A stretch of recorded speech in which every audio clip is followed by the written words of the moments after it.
अस्सलामुअलैकुम वरहमतुल्लाहि वबरकातुहू। नाज़रीन, मैं आपका मेज़बान हाफ़िज़ मोहम्मद वसीहुद्दीन मेदक और आप देख रहे हैं मेदक फास्ट न्यूज़। आइए डालते हैं आज की खबर पर एक नज़र। टीपीसीसी के रियासती नुमाइंदे mister Anjaneyulu Goud, TPCC secretary mister Raji Reddy, TPCC के रियासती कायदीन रविंदर रेड्डी ने आज ज़िले के नरसापुर चौराहे पर मोदी का पुतला जलाया और पार्लियामेंट में राहुल गांधी की नाअहली को लेकर सख्त अल्फाज में मजम्मत की।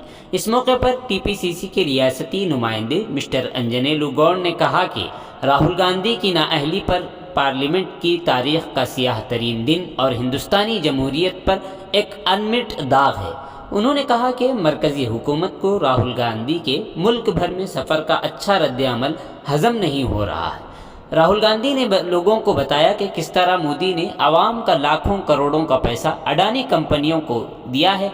कहा जाता है कि मरकज़ी हुक्मरानों ने उनसे बदला लिया और उनसे पूछगछ करने पर उनकी लोकसभा की रुकनीत मनसूख कर दी गई है। उन्होंने कहा कि बीजेपी के लीडरों ने इस बात पर ध्यान नहीं दिया कि राहुल गांधी पर कितने तबसरे किए गए और कहा कि लीडर को आवाम की भलाई करनी चाहिए और पार्टी की सरगर्मियों में मशगूल नहीं होना चाहिए। उन्होंने कहा कि एक अच्छी पेशरफ्त है क्योंकि मुल्क में मोदी हुकूमत जिस तरह राहुल गांधी की मुखालिफत कर रही है उसे अवाम देख रहे हैं और साथ ही साथ लीडर भी, अपोजिशन लीडरान भी उनकी हिमायत का इजहार कर रहे हैं। कांग्रेस के हर लीडर को राहुल गांधी को बचाने के लिए आगे आना चाहिए। मोदी और केसीआर अवाम दुश्मन पॉलिसियां अपना रहे हैं। लोग अपने आमिराना रुझानात के खिलाफ कांग्रेस पार्टी का साथ देना चाहते हैं और आइंदा इंतखाबात में ज़रूर कांग्रेस पार्टी को कामयाबी हासिल होगी। इस मौके पर नरसापुर ब्लॉक कांग्रेस सदर रिजवान, कौड़ीपल्ली ब्लॉक सदर मिस्टर श्रीनिवास रेड्डी, नरसापुर मंडल कांग्रेस सदर मल्लेशम के अलावा कई एक कांग्रेसी कायदीन और दीगर लोग शरीक रहे। आइए इस सिलसिले में एक तफसीली रिपोर्ट आप हजरात के पेश खिदमत है।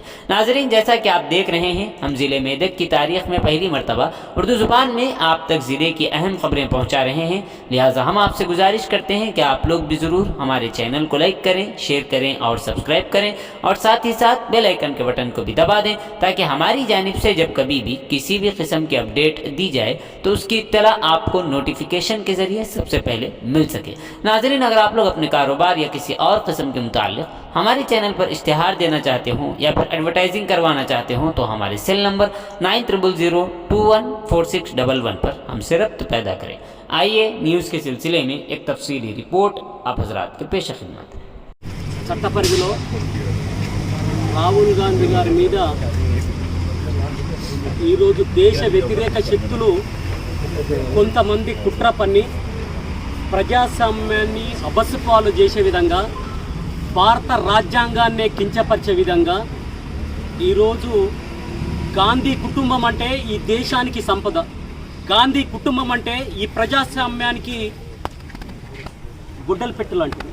ఈరోజు గాంధీ కుటుంబంలో స్వర్గీయ ఇందిరాగాంధీ అయితేనేమి, స్వర్గీయ రాజీవ్ గాంధీ అయితేనేమి ఈ దేశం కోసం, ఈ దేశ అభ్యున్నతి కోసం కృషి చేసిన వ్యక్తులు వాళ్ళు. ఈ దేశం శశిశ్యామలంగా ఉండాలా, ఈ దేశంలో తర్వాత మతోన్మాద శక్తుల్లో చేతుల్లోకి వెళ్ళొద్దు, ఈ దేశంలో విదేశీ శక్తులపై పోరాటం చేయాలా, ఈ దేశం బాగుండాలా, సర్వ దేశాల్లో మన భారతదేశం సగర్వంగా చెప్పుకోవాలని కోరుకున్న వ్యక్తులు, త్యాగాలు చేసిన కుటుంబం రాహుల్ గాంధీ గారి కుటుంబం.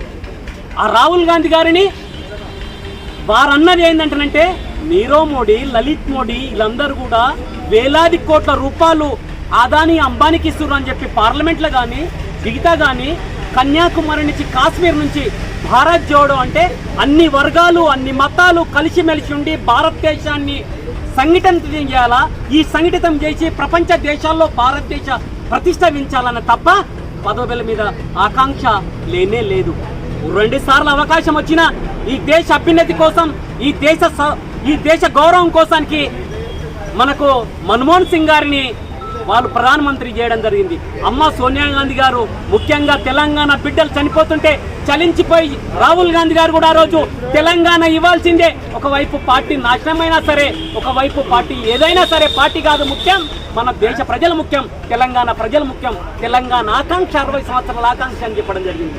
అలాంటి వ్యక్తి ఈరోజు ఎక్కడో సభల తర్వాత ఉద్దేశపూర్వకంగా కాకుండా అక్కడ తర్వాత ప్రజలకు చెప్పే విధానంలో తర్వాత ఉంటే కోర్టులో పెట్టి కోర్టులో కూడా తర్వాత జడ్జి కూడా కోర్టు కొట్టేసిన తర్వాత ఇది కేసు కాదు, ఇది రాజ్యాంగ పరిధిలో ఉన్న పోస్ట్, ఇది దీన్ని డిస్క్వాలిఫై చేయడానికి తగదంటే ఆ జడ్జి పోయినాక మళ్ళీ హైకోర్టుకు పోయి మళ్ళీ తెచ్చుకున్న తర్వాత వారిని ఉద్దేశపూర్వకంగా బీజేపీ ప్రభుత్వం మేము కోర్టులు అంటే అపారమైన నమ్మకం ఉంది, కోర్టుల మీద గౌరవం ఉంది, అదే కోర్టు ఈరోజు మళ్ళా తిరిగి పునరుద్ధరిస్తుంది, రాహుల్ గాంధీ గారి సభ్యత్వం పునరుద్ధరిస్తుంది. కానీ కోర్టుల మీద నమ్మకం ఉంది, కానీ కొంతమంది జ్యుడిషియల్ మీద తర్వాత ఈరోజు రాజ్యాంగబద్ధంగా ఉండే వాళ్ళు ఈరోజు దాని మీద అబస్పాలు చేసే విధంగా చేస్తున్నాం. అందుకే మేము ఒకటి విజ్ఞప్తి చేయదలుచుకున్నాం. ఈరోజు మేధావులు కానీ ఈరోజు అందరూ కూడా దేశ సంఘటితం